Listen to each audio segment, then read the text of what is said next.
Hello friends, you are welcome to my YouTube channel. Myself, Rian Arya. Once again I am present with the series of how to translate into English.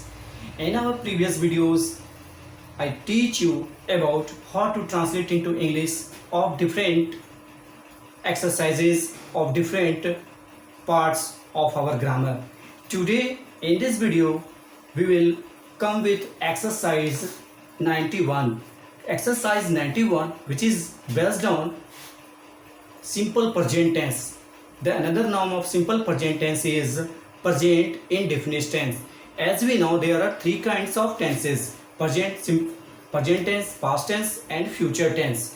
And then there are four another parts of every tenses. Just like present tense has four kinds of another tenses are simple present tense, present continuous tense, present perfect tense, and present perfect continuous tense. Exercise 90 base is based on fully on simple present tense, and in this exercise all the sentences are affirmative, and we will translate into English with this structure. The structure of affirmative sentence is subject plus V1 or V5 plus object. We can identify the sentences from ता है, ती है, ते हैं, ता हूँ, ती हूँ, ते हो, ती है। दोस्तों, आज के इस वीडियो में हम आपके लिए एक्सरसाइज 91 को लेके आए हैं। तो एक्सरसाइज 91 में जितने भी सेंटेंसेस हैं मैं उसे आपको अंग्रेजी में ट्रांसलेट करने सिखाऊंगा। तो सबसे महत्वपूर्ण बात यह है कि एक्सरसाइज 91 जो है वह सिंपल प्रेजेंट टेंस के बेस पर आधारित है। सिंपल प्रेजेंट टेंस जिसे हम प्रेजेंट इंडेफिनिट टेंस भी कहते हैं। दोस्तों, हम जानते हैं कि टेंस तीन प्रकार के होते हैं, मुख्य तीन भागों में बटे होते हैं: प्रेजेंट टेंस, पास्ट टेंस और फ्यूचर टेंस। पुनः सभी टेंस के चार भेद होते हैं। प्रेजेंट टेंस के पुनः चार भेद हैं, और उसमें से पहला है सिंपल प्रेजेंट टेंस, दूसरा है प्रेजेंट कंटिन्यूअस टेंस, तीसरा है प्रेजेंट परफेक्ट टेंस और चौथा है प्रेजेंट परफेक्ट कंटिन्यूअस टेंस। तो लीजिए, हम आपको आज जो एक्सरसाइज हम 91 लेके आए हैं उसके बारे में बताते हैं। तो एक्सरसाइज 91 जो है वो पूर्ण रूपेण जो है वह सिंपल प्रेजेंट टेंस या आप कह सकते हैं प्रेजेंट इंडेफिनिट टेंस पर आधारित सभी सेंटेंसेस हैं। तो सिंपल प्रेजेंट टेंस की पहचान क्या होती है? तो ऐसी क्रियाएं जो वर्तमान समय में हो रही होती है और जिसके अंत में क्या हो लगा होता है, क्रिया के अंत में ता है, ती है, ते हैं, ता हूं, ती हूं, ते हो, ती हो इत्यादि अगर लगे रहें तो आप इनको पहचान सकते हैं कि ये सिंपल प्रेजेंट टेंस है। तो ये ट्रांसलेशन बनाने से पहले मैं थोड़ा सा आपको इसके स्ट्रक्चर के बारे में बताना चाहूँगा। तो इसमें जो भी सेंटेंसेस हैं वो सभी अफर्मेटिव सेंटेंसेस हैं, और अफर्मेटिव सेंटेंसेस में जो सिंपल प्रेजेंट टेंस का स्ट्रक्चर होता है वो सब्जेक्ट प्लस V1 या V5 प्लस ऑब्जेक्ट होता है। तो मैं एक बार पहले आपको बता चुका हूं, मैंने एक वीडियोस जो है वो वर्ब से अपलोड किया है जिसमें मैंने लेक्सिकल वर्ब और ऑक्सिलरी वर्ब्स के बारे में बात किया है। तो मैं बता दूं कि जो वर्ब्स होते हैं वो मुख्य रूप से दो भागों में बटे होते हैं। एक को हम लेक्सिकल वर्ब कहते हैं और दूसरे को ऑक्सिलरी वर्ब्स कहते हैं। तो लेक्सिकल वर्ब जो है उसके 5 फॉर्म्स होते हैं, 5 रूप होते हैं। एक V1, V2, V3, V4 और V5। लेकिन मैं यहाँ पर सिर्फ V1 और V5 की बात करना चाहूँगा। V1 और V5 दोनों ही प्रेजेंट टेंस फॉर्म कहलाते हैं, दोनों ही प्रेजेंट टेंस फॉर्म है, और V1 को हम बेस फॉर्म कहते हैं जबकि V5 को हम एस या एस फॉर्म कहते हैं। दोनों के बीच जो बेसिक डिफरेंसेस है वह यह है कि V1 वह प्लूरल होता है और V5 सिंगुलर होता है। तो चलिए अब आपको हम बताते हैं कि हमारा जो स्ट्रक्चर है सब्जेक्ट प्लस V1 या V5 प्लस ऑब्जेक्ट यह है। तो यह क्या है कि यदि हमारा सब्जेक्ट सिंगुलर होता है तो हम V5 का प्रयोग करते हैं, और यदि हमारा सब्जेक्ट प्लूरल होता है तो V1 का प्रयोग करते हैं, क्योंकि सब्जेक्ट वर्ब एग्रीमेंट का रूल्स कहता है कि सिंगुलर सब्जेक्ट के साथ सिंगुलर वर्ब और प्लूरल सब्जेक्ट के साथ प्लूरल वर्ब का प्रयोग करते हैं। तो हमें यह देखना पड़ता है कि हमारा सब्जेक्ट क्या है। तो सब्जेक्ट यदि सिंगुलर हो तो हम सिंगुलर वर्ब का प्रयोग करते हैं, और यदि सब्जेक्ट प्लूरल हो तो हम प्लूरल वर्ब का प्रयोग करते हैं। एक और पॉइंट मैं ऐड करना चाहूँगा कि जो फाइनाइट वर्ब होते हैं उस पर सब्जेक्ट का असर होता है, अर्थात फाइनाइट वर्ब जो है सब्जेक्ट के अनुसार बदलते हैं। सब्जेक्ट सिंगुलर, प्लूरल या नंबर या पर्सन या टेंस के अनुसार फाइनाइट वर्ब चेंज होते हैं, जबकि नॉन फाइनाइट वर्ब जो है वह सब्जेक्ट के अनुसार चेंज नहीं होते, सब्जेक्ट नंबर पर्सन या टेंस के अनुसार से चेंज नहीं होते हैं। तो सबसे पहले मैं आपको बता दूं फर्स्ट पर्सन जिसमें आई आता है, आई के साथ आई है सिंगुलर लेकिन इसके साथ प्लूरल वर्ब का प्रयोग किया जाता है। तो आप देखेंगे आई के साथ मैंने इट जो कि प्लूरल है, याद रखना होगा जो वर्ब का बेस फॉर्म अर्थात V1 होता है, वर्ब का जो बेस फॉर्म अर्थात V1 होता है वह प्लूरल होता है, जबकि वर्ब का पांचवा फॉर्म जो होता है वह सिंगुलर होता है, उसको एस या ईएस फॉर्म भी हम कहते हैं, जो मैंने बोर्ड पर पेन डाउन किया एक ग्राफ्स के माध्यम से आप समझ सकते हैं कि V1 जो प्रेजेंट टेंस में है और यह प्लूरल फॉर्म में है, जबकि दूसरी ओर V5 भी प्रेजेंट टेंस में है लेकिन यह सिंगुलर फॉर्म में है। इसे हम बेस फॉर्म कहते हैं, अर्थात इसी से V2, V3, V4 या V5 के निर्माण होते हैं। दूसरी तरफ V5 को एस या एस फॉर्म हम कहते हैं। तो चलिए बहुत ही आसान है, यदि आप इस टॉपिक को समझ चुके हैं, सिंपल प्रेजेंट टेंस को आप समझ चुके हैं, तो जो भी इस एक्सरसाइज में वाक्य दिए हुए हैं वो सभी सिंपल प्रेजेंट टेंस पे हैं। तो आप इसे आसानी से इस स्ट्रक्चर के बेस पर आप आसानी से बना सकते हैं। सारे जो वाक्य हैं वो अफर्मेटिव सेंटेंस पे हैं। तो चलिए मैं आपको सॉल्व करके दिखाता हूँ, 1 to 1 कुछ एग्जांपल्स लेते हैं और उसको आपको हम सॉल्व करके दिखाते हैं। पहला है मैं खाता हूँ, तो क्या होगा आई ईट। मैं कह चुका हूँ आई फर्स्ट पर्सन सिंगुलर है लेकिन इसके साथ वर्ब का प्लूरल फॉर्म प्रयोग में आता है। दूसरा है मैं दौड़ता हूँ, आई रन।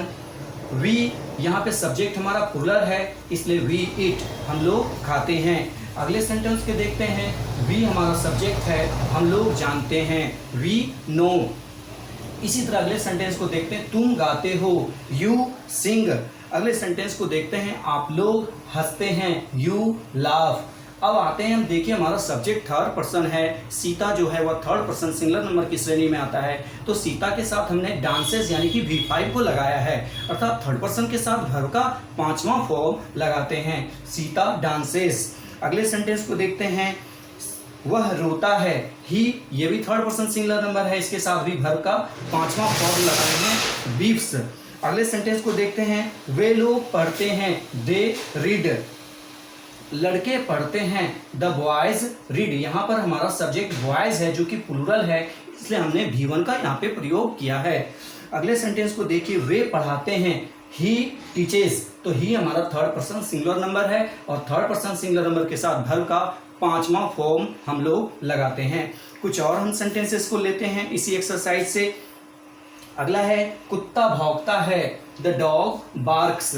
द डॉग, यहाँ पे डॉग हमारा सब्जेक्ट है जो कि सिंगुलर है और इसके साथ हमने वर्ब का पांचवा रूप लिया है। अगले सेंटेंस को देखते हैं, कुत्ते भौंकते हैं। बस दोनों सेंटेंसेस में एक बेसिक फर्क है, इसमें हमारा सब्जेक्ट प्लूरल है इसलिए V1 यहाँ पे हमने प्रयोग किया है। गाय खाती है, फिर से हमारा सब्जेक्ट सिंगुलर है इसलिए वर्ब का पांचवा फॉर्म। गाय खाती है, द कॉज हमारा सब्जेक्ट इस बार प्लूरल है इसलिए कॉज ईट। मैं पढ़ता हूँ, आई रीड। ये हम फिर से कहूँगा कि आई फर्स्ट पर्सन सिंगुलर नंबर है लेकिन इसके साथ वर्ब का हमेशा पांचवा रूप लगाते हैं, सॉरी वर्ब का बेस फॉर्म यानी V1 का हम प्रयोग करते हैं। मेरा भाई पढ़ता है, माई ब्रदर रीड्स। तो हमारा जो सब्जेक्ट है ब्रदर है इसलिए हमने वर्ब का पांचवा फॉर्म लगाया है। अगले सेंटेंस को देखिए, हम लोग खाते हैं, वी ईट। नेक्स्ट सेंटेंस देखिए, हम लोगों की माँ प्यार करती है, तो हमारी आवर मदर्स हमारा सब्जेक्ट है जो कि सिंगुलर है इसलिए फिर से V5। हम लोगों के मित्रगण हंसते हैं, आवर फ्रेंड्स लाफ। हमारा सब्जेक्ट इस बार फ्रेंड्स है जो प्लूरल है इसलिए वर्ब का पहला फॉर्म लगाएंगे, लाफ। तुम पढ़ाते हो, you teaches. You second person singular और प्लूरल दोनों में, लेकिन यू के साथ हमेशा वर्ब का प्लूरल फॉर्म प्रयोग में आता है प्रेजेंट टेंस में। नेक्स्ट है, तुम्हारा दोस्त जानता है, योर फ्रेंड नोस। तो इस बार फिर से हमारा फ्रेंड जो है वो सिंगुलर है, सिंगुलर सब्जेक्ट है इसलिए यहाँ पे वर्ब का पांचवा रूप लगाया गया है। कुछ और सेंटेंसेस के उदाहरण लेते हैं, तुम्हारे बच्चे पढ़ते हैं, योर चिल्ड्रेन। तो चिल्ड्रेन हमारा जो है वो सब्जेक्ट है और प्लूरल है इसलिए साथ यहाँ पे V1 लगाया गया है। वह हंसता है, तो ही हमारा थर्ड पर्सन सिंगुलर नंबर इसलिए वर्ब का पांचवा रूप लाफ्स। अगले सेंटेंस को देखते हैं, उसका भाई हंसता है, हिज ब्रदर लाफ्स। तो यहाँ पे ब्रदर जो है वो हमारा सब्जेक्ट है और सिंगुलर है, इसलिए वर्ब का 5वां रूप। फिर से देखते हैं, उसके भाई लोग दौड़ते हैं। तो यहाँ पर ब्रदर्स है जो कि प्लूरल है, तो प्लूरल के साथ हमने यहाँ पे वर्ब का पहला रूप लगाया है। तो वर्ब का पहला रूप वो प्लूरल होता है। तो हमारा जो स्ट्रक्चर, मैं फिर से रिपीट करूंगा बीच में कि हमारा जो स्ट्रक्चर कहता है सब्जेक्ट वर्ब एग्रीमेंट, जो एक चैप्टर हम पढ़ेंगे उसमें यह कहता है कि सिंगुलर सब्जेक्ट के साथ सिंगुलर वर्ब और प्लूरल सब्जेक्ट के साथ प्लूरल वर्ब का प्रयोग करते हैं। अगला है सीता सिंह। तो सीता हमारा थर्ड पर्सन सिंगुलर नंबर की श्रेणी में है, इसलिए यहाँ पर वर्ब का 5वां रूप। यहाँ पे सीता एंड गीता गाती है। तो सीता और गीता, दैट मीन्स हमारा सब्जेक्ट यहाँ पे सीता और गीता है, जो कि 2 हैं अर्थात प्लूरल है, इसलिए यहाँ पर V1 लगाया गया है। सीता एंड गीता सिंग। सीता की बहन आती है। तो हमारा सब्जेक्ट यहाँ सीता नहीं है, सीता की नहीं है, बल्कि हम सिस्टर है। सिस्टर के आने की क्रिया हो रही है, तो ये सिंगुलर है, इसलिए सीता की सिस्टर आती है। सीता सिस्टर कम्स, अर्थात वर्ब का 5वां रूप कम्स लगाएंगे हम। अगले सेंटेंस को देखिए, द बॉयज रीड। हमारा सब्जेक्ट बॉयज प्लूरल है, इसलिए वर्ब का पहला रूप। अगले सेंटेंस को देखिए, वह लड़का पढ़ता है। तो यहाँ पे लड़का जो है वह सिंगुलर है, इसलिए वर्ब का 5वां रूप। Ram and Shyam read. तो हमारे पास फिर से राम एंड श्याम जो है वह 2 नाम हैं। तो 2 नाम जब एंड से जुड़े होते हैं तो सब्जेक्ट वह प्लूरल होता है, और इसके अनुसार से हम यहाँ पे वर्ब को भी प्लूरल लगाते हैं। माई फादर वॉक, मेरे पिताजी टहलते हैं। तो हमारे पिताजी क्या हैं कि सिंगुलर है, यहाँ पे फादर हमारा सब्जेक्ट है और वो सिंगुलर हैं, तो टहलने तो वॉक्स। तो और एक अंतिम सेंटेंस है, मैं हंसता हूँ, आई लव। तो आपने दोस्तों इस वीडियो में आपने यही सीखा कि सिंपल प्रेजेंट टेंस में सिंपल प्रेजेंट टेंस का जो स्ट्रक्चर होता है वो सब्जेक्ट प्लस V1 या V5 उसके बाद ऑब्जेक्ट। तो अकॉर्डिंग टू सब्जेक्ट हम वर्ब का 5वां या पहला रूप का प्रयोग करते हैं। फिर से रिपीट करूंगा, यदि आपका सब्जेक्ट सिंगुलर हो तो वर्ब सिंगुलर लगाएंगे, और यदि आपका सब्जेक्ट प्लूरल हो तो प्लूरल वर्ब का प्रयोग करेंगे। तो V1 जो होता है, जो लेक्सिकल वर्ब होते हैं वो 5 फॉर्म्स में बटे होते हैं। V1 वो प्लूरल होता है और V5 सिंगुलर होता है। इसके प्रयोग में सावधानी बरतने की जरूरत है। उम्मीद है आपको वीडियो जरूर पसंद होगा।